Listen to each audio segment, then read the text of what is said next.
अब तुम हमारी बात मान लो। अद्याहारे यादृच्छिक, भगवान की जैसी इच्छा हो, जो वो तुम्हें जिस परिस्थिति में रखे हैं उसमें संतुष्ट हो जाओ। जथा लाभ संतोष सदा काहू सो कछु न चाहोगे। अपनी ऐसी वृत्ति बनाओ कि भगवान से भी मांगने की इच्छा ना हो। जैसे वो मुझे रख रहे मैं उसमें राजी हूं। ये बहुत बड़ी उपलब्धि है, बहुत बड़ी सिद्धि है ये। इसी से सारी कामनाएं नष्ट हो जाती है। बिन संतोष न काम न साही, और अछत काम सुख सपने नाही। बिना संतोष के कामना का नाश नहीं होता, और जब तक कामना रहती तब तक स्वप्न में भी जिसे सुख कहते हैं उसका अनुभव नहीं होता। जागृत की कौन कहे। आप कामना में ही सुख ढूंढ रहे हैं, और सिद्धांत कह रहा है कि अछत काम सुख सपने नाही। यदि हृदय में कामना है तो स्वप्न में भी सुख नहीं मिलेगा। कामना कैसे नष्ट होगी? बोले जथा लाभ संतोष सदा काहू सो कछु न चाहूंगो। मैं सदा संतोष धारण करूंगा कि मेरे प्रभु ने जैसा विधान कर दिया है हमारे लिए पर्याप्त है।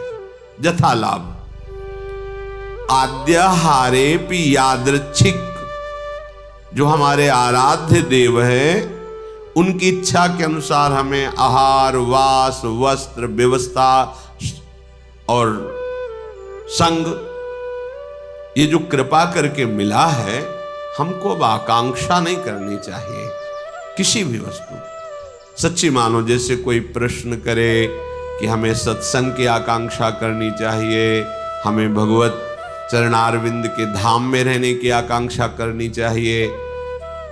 यदि आप ठीक से भजन करते हो तो आपको कोई आकांक्षा करने की जरूरत नहीं।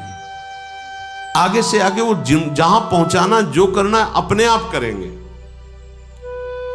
हम वृंदावन को जानते भी नहीं थे, पहली बार स्मरण हुआ कैसा होगा वृंदावन, क्योंकि अपने लोगों की अंतर्दृष्टि रहती थी, एक एक हरकत पर नजर थी अंदर की, बाहर का तो मतलब ही नहीं था। भगवान की ऐसी असीम कृपा रही है कि यौवन अवस्था में कभी कहीं भरपेट भोजन मिला हो तो मिला हो, ना कोई गर्म कपड़े पहनना, ना जीवन में कभी पंखा चलाना। ये ऐसी दुनिया का प्रपंच तो बहुत दूरी बात है, कभी पंखा के नीचे सोए हो ऐसा अनुभव नहीं है वृंदावन के सिवा।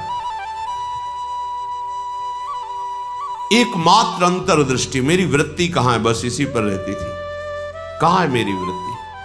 बस हर तरह से इस मन को देखा है। जैसे लोग कहते हैं ना, मामू को मार्ग में पीएचडी किए, तो साधक उपासक साधु महात्मा केवल मन पर दृष्टि रखते हैं। सारी पढ़ाई मन की है, इसमें और कोई बाहरी बातें नहीं है।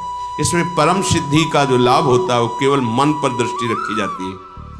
उसी को दृष्टि में रख करके सृष्टि से बचा के और भगवान के चिंतन में लगाना, बस एक लगन लगी हुई। कैसे ब्रह्म साक्षात्कार, कैसे वहां कोई ये गुंजाइश नहीं थी। भोग सामग्री, भोग वार्ता, भोग दृश्य, घाटों में कहां गुंजाइश? दोपहर की तपती धूप में पंडों की छतरी के नीचे, और रात्रि में वही घाटों में थोड़ी देर भिक्षुकों के बीच में बैठ जाना, जो मिला मिला नहीं तो हर हर महादेव, शांत एकदम। ब्रह्मचर्य और संयम का बड़ा बल होता है। कभी निराश हताश और ऐसा नहीं कि चलने लायक नहीं, ऐसा कभी अनुभव जीवन में नहीं हुआ। आप समझिए वो परिस्थिति अगर ना मिलती तो शायद है कि वो अनुभव भी ना होता जो अनुभव।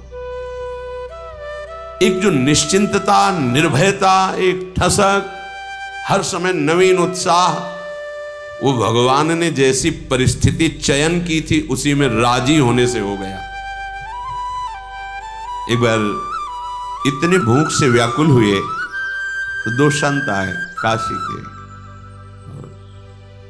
ऐसा कहाँ रहते हो? घाटों में रहते।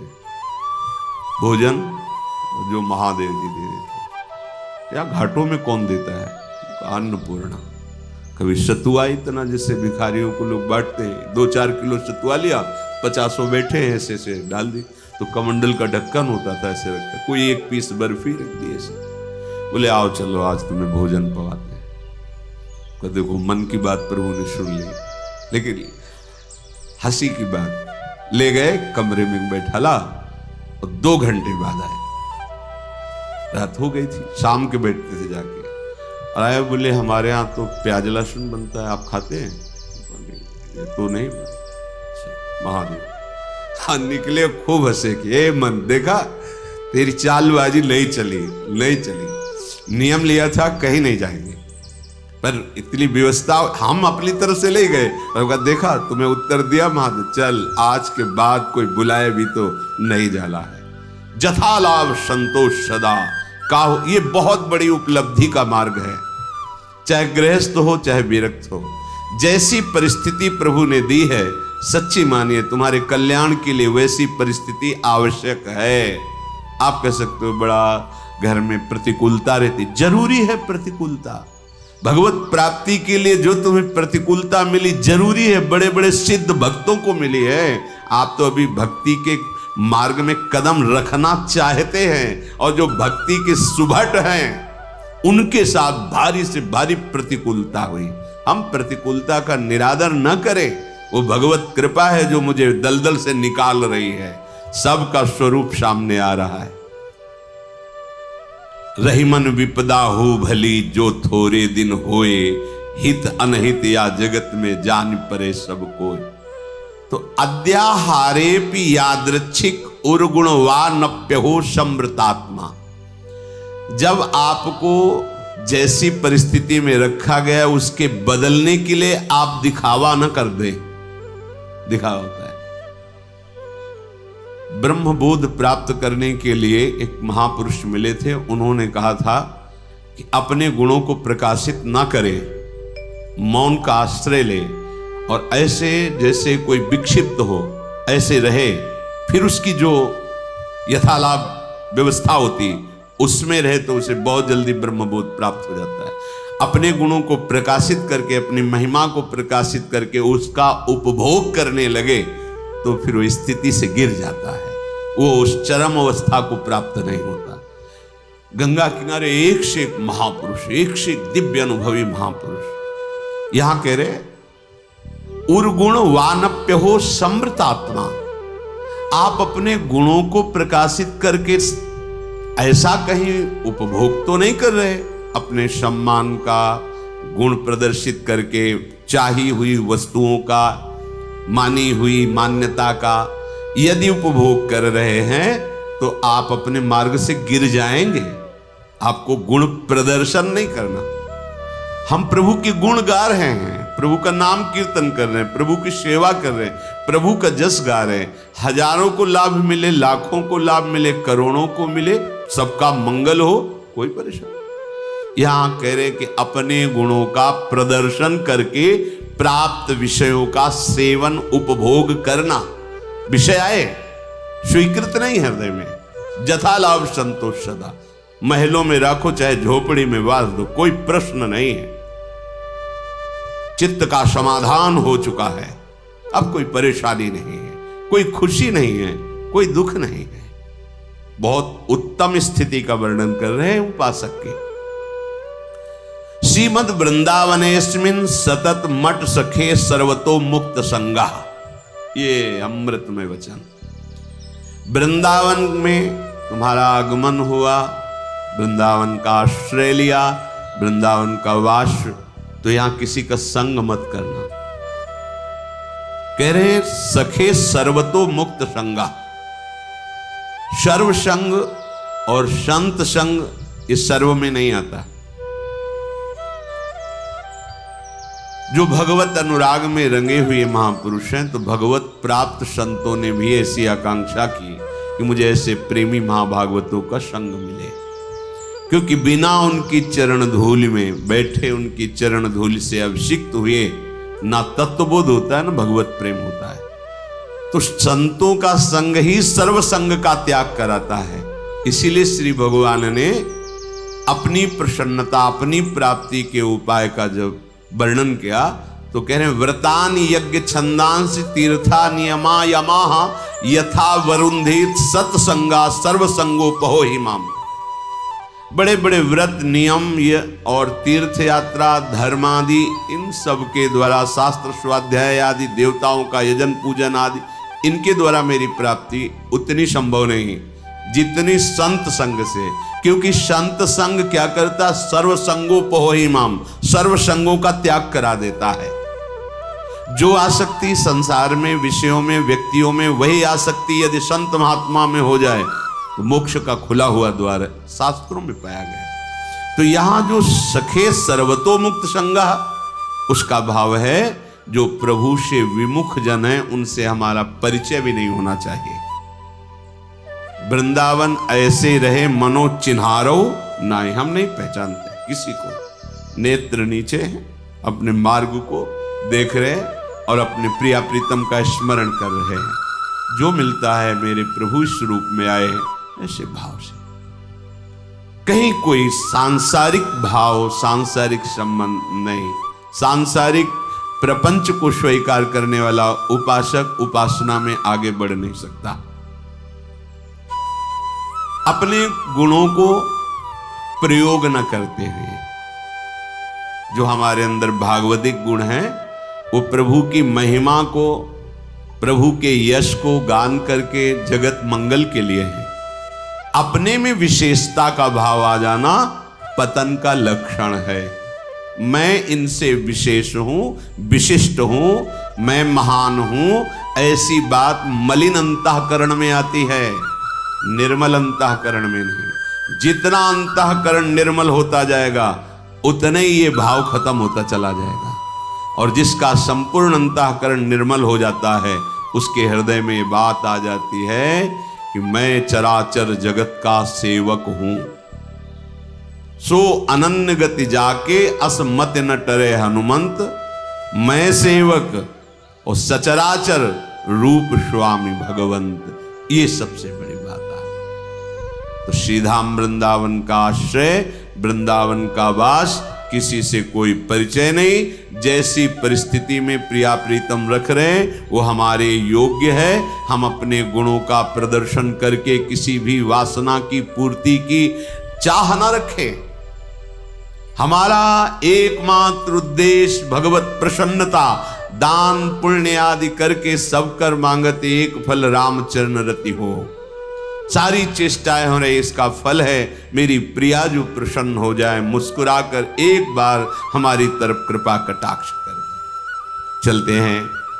भगवान श्री राम पंचवटी में आसन पर आसीन हैं। लखनलाल जी ने प्रश्न किया, हे करुणा निधान प्रभु, मैं ये जानना चाहता हूं कि ज्ञान किसे कहते हैं, क्योंकि आप स्वयं परब्रह्म हैं। तो आप जो वर्णन करेंगे, आप जो जनाएंगे वही वास्तविक जानना होता है। जो संत महात्मा जन बोलते हैं, प्रभु जितना जनाते हैं उतना ही।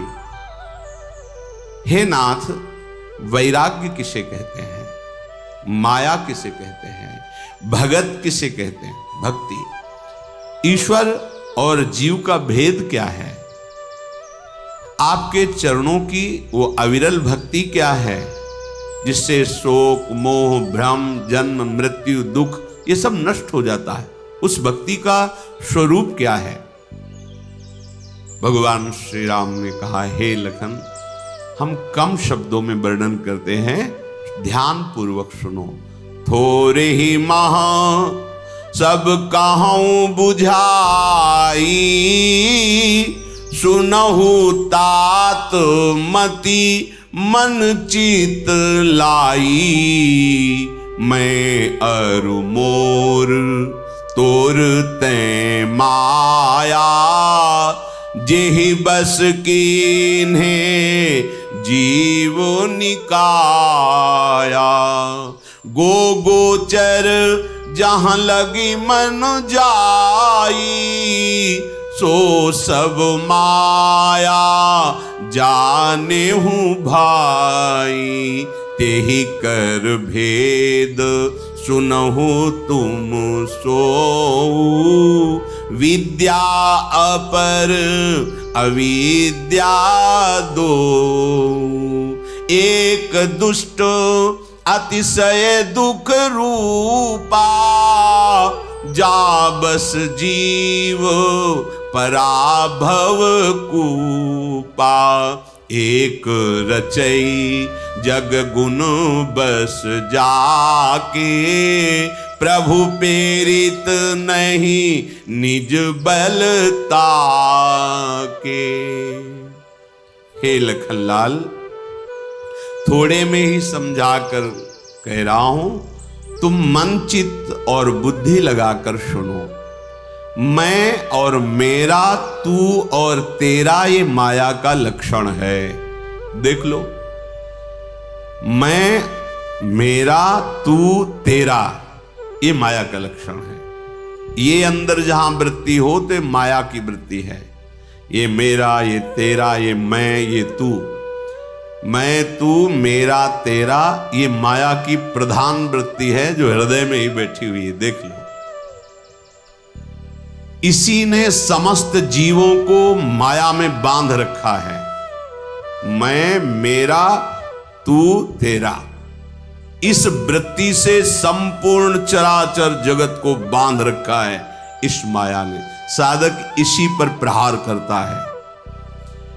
मेरा और तेरा खत्म, या तो मैं, तो वो अहम ब्रह्मास्मि, इतने बड़े बनो कि तुम्हारे समान कोई रह न जाए, इतने बड़े बनो कि तुम में सब समा जाए।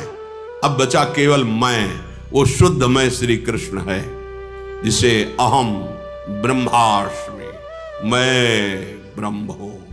ये ज्ञान मार्ग और भक्ति, केवल तू ही तू, जिधर देखता हूं तू ही तू, बस खत्म।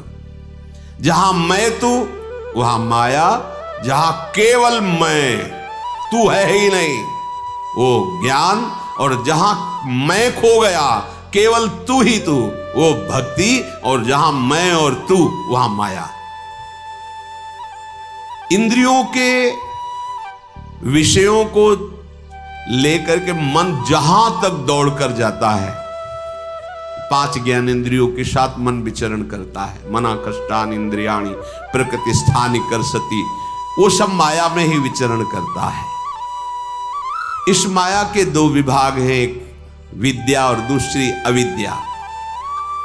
अविद्या बहुत दुष्ट स्वभाव पैदा करती है, दोष युक्त है, अत्यंत दुख ही दुख देती है। जिसके वश होकर जीव इस भवकूप में, संसार कुएं में गिरता है, बार बार जन्म, बार बार मरण होता है। और विद्या भी माया ही है। ये जगत की रचना करती है, प्रभु से प्रेरित है। इस विद्या में अपना बल नहीं है, भगवान का बल है। इस विद्या का आश्रय लेकर के अविद्या रूपी कांटा निकाल के फेंक देना। विद्या ना अविद्या, जो बचा वो ब्रह्म स्वरूप। जैसे एक कांटे से दूसरा कांटा निकाला, ऐसे माया के 2 विभाग हैं, एक विद्या एक अविद्या। विद्या कहां से प्रारंभ होती? ब्रह्म सत्यम जगन मिथ्या, उमा कहूं मैं अनुभव अपना, सत हरि भजन जगत सब सपना। ये सब झूठा झूठा झूठा, काटते चले गए। और जब सत्य में स्थित हुए तो सर्वम खलमिदम ब्रह्म, वो कांटा भी फेंक दिया विद्या वाला। अब क्या निकला? केवल ब्रह्म। सर्वम खलमिदम ब्रह्म ने नानास्ति किंचन। श्री राममय शब्द, चिद चिद लक्षणम सर्वम राधा कृष्णमयम जगत। खत्म, विद्या विद्या दोनों का कार्य खत्म। अब प्रभु बता रहे हैं कि ज्ञान किसे कहते हैं। ज्ञान मान जहां एकऊ नाही, देख ब्रह्म समान सब माही। ये 18 दोष खत्म हो जाते हैं जिसके अंदर ज्ञान जागृत होता है। अगर ये 18 दोष में एक भी दोष है तो अभी शुद्ध ब्रह्म बोध नहीं हुआ, उसे ज्ञान नहीं हुआ। पहला है मान।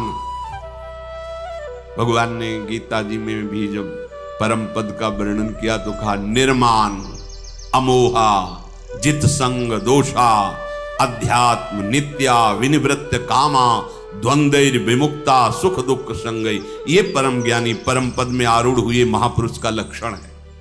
ये 18 दोष उसमें नहीं होते। मान बहुत बड़ा जहर है, जिसे मायाग्रसित अंतःकरण बहुत शौक से पीता है। अज्ञान का स्वरूप ही मान है। किससे मान चाह रहे हो? या तो तुम ही तुम हो या मैं ही मैं हूं। अपने हाथ से अपने पैर छू, कैसा मान लगेगा आपको? अपने हाथ से अपने पैर छू तो सब मेरी आत्मा है, कोई दूसरा है। अच्छा, अपने आराध्य देव अगर भक्ति में हो तो आराध्य देव झुक के प्रणाम करे, तुम्हें कैसा लगेगा? जलन होनी चाहिए। गुरुदेव तुम्हें प्रणाम करें झुक के, कैसा लगना चाहिए? संकुचित हो जाना चाहिए, हृदय जलना चाहिए। आप हमारे आराध्य देव। ये भाव मान का कहीं कोई अस्तित्व नहीं, चाहे ज्ञान में हो चाहे भक्ति में हो। भक्ति में भी तो कहा गया है अमानिना, मान देना, मान रहित। ये मान बहुत बड़ा जहर है, बहुत जल्दी सर्वनाश कर देता है। बहुत जल्दी सर्वनाश करने वाला ये मान है। मान ना संसार के मार्ग में सही है ना परमार्थ में सही है। संसार के मार्ग में इसी को देखा जाता है। बोले वहां गए बहुत मान हुआ, फूले हैं, और जरा सा तो दुखी हैं। ये सुखी दुखी आप अपने आप में पैदा करते हैं। 2 ब्राह्मण थे, किसी ने निमंत्रण दिया, आओ महाराज आज हमारे यहाँ आदर पूर्वक प्रसाद पाइए। दोनों गए, पाके निकले तो एक मुस्कुरा रहा था, एक बहुत गम में था, जैसे बहुत बड़ी संपत्ति का नाश हो गया। तो एक ने पूछा, पंडित जी प्रसाद में कुछ गड़बड़ी थी क्या? आप उदास क्यों? और आप बहुत प्रसन्न हो। तो उनका हमने सोचा था कि आज भोजन नहीं मिलेगा, पर बहुत सुंदर भोजन मिला और 11 रुपया दक्षिणा मिली, इसलिए मुझे बड़ी प्रसन्नता हुई। बोले आप उदास क्यों? बोले हमने सोचा था जजमान सही 101 तो देगा ही, वो 11 रुपए दिए इसलिए। अब बोलो जजमान का क्या दोष कि एक खुशी है एक दुखी है? उसके विचार उसको दुख प्रदान कर रहे हैं, उसके विचार उसको सुख प्रदान कर रहे हैं। वस्तु व्यक्ति के द्वारा प्रदत्त दुख हमें नहीं छू सकता, हमारे विचार ही हमको दुखी करते हैं।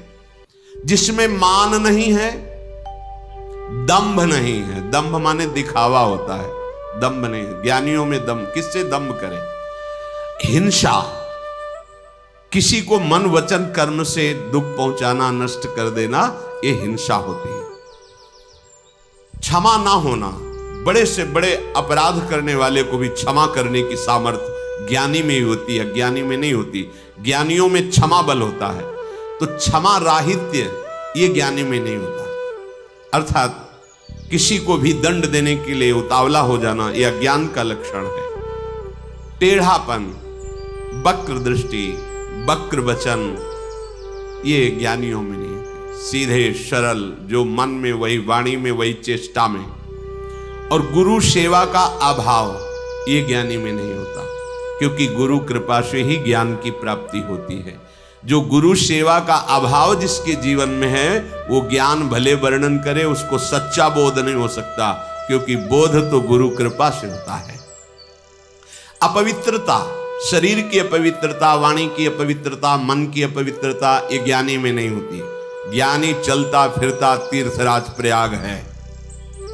अस्थिरता, वो चंचल नहीं होता, गंभीर रहता है, शांत स्वभाव, क्योंकि अब कोई चाह नहीं, कोई मन का निग्रहित ना होना, ज्ञानी में ये दोष नहीं रहता। मन ही नहीं रह जाता। जैसे मन की सत्ता है, कामना, वासना, स्पृहा, तृष्णा, ये है तो मन है, और ये नहीं है तो मन नहीं रहा, वो भगवत स्वरूप हो जाता है। इंद्रियाणाम मनश्चास्मि, वो साक्षात भगवान हो जाता है मन। तभी वो भगवत स्वरूप होकर भगवत लीला का रसास्वादन करता है। जब तक कामना है, वासना है, स्पृहा है, तृष्णा है, तब तक मन है, और जहां ये खत्म हुआ तो मन ब्रह्म हो जाता है, ब्रह्म स्वरूप, वो भगवत स्वरूप हो जाता है।